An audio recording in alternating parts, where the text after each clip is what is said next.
రాష్ట్రంలో ఫేక్ పోస్టుల యొక్క కలకలం కావచ్చు, గందరగోళం ఎక్కువ అవుతుంది.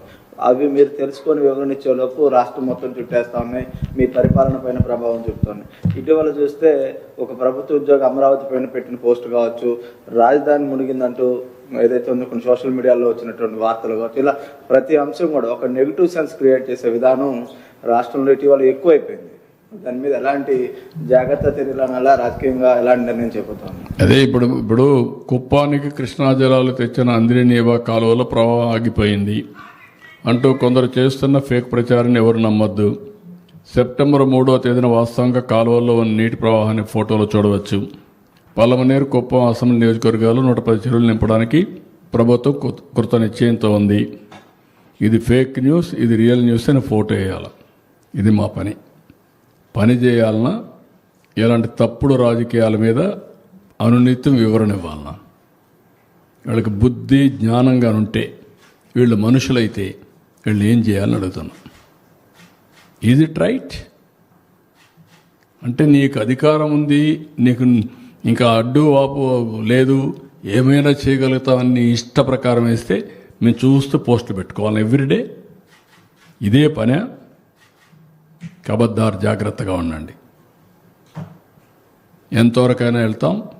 Will control this fellows. అవసరమైతే మొన్న కూడా నేను చెప్పాను, మొన్నటి వరకు ఆడవాళ్ళ పైన పడ్డారు, క్యారెక్టర్ అసాసినేషన్ చేశారు, రాజధాని పైన పడ్డారు, ఇప్పుడు ఇలాంటి తప్పుడు పనులు చేస్తారు. దీనికి కూడా ఏం చేయాలో ఆలోచిస్తాం. ఒక చట్టాన్ని తీసుకొస్తాం. ప్రతి ఒక్కరు కూడా వాక్ స్వాతంత్రం ఉంది, రాసే స్వేచ్ఛ ఉంది, సోషల్ మీడియా ఉంది, ఏదైనా పెడతాం.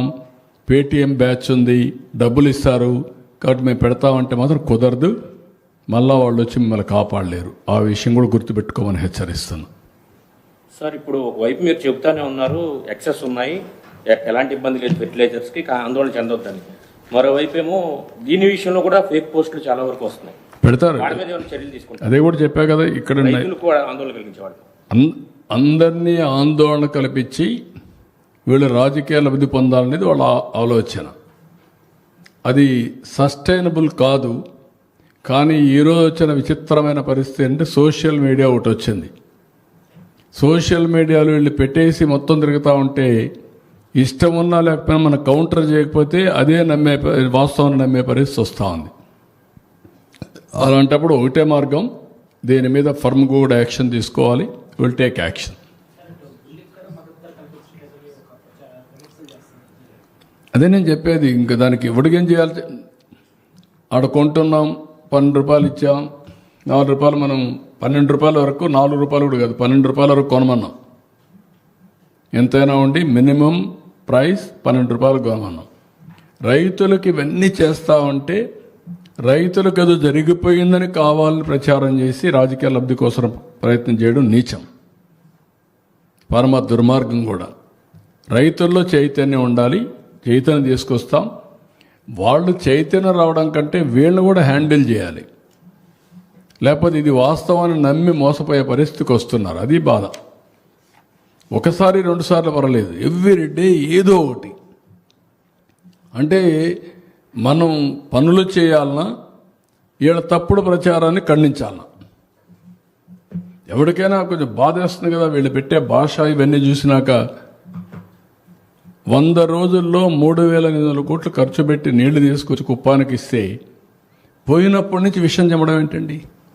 బుద్ధి జ్ఞానం అంతా మీరు మనుషులేనా?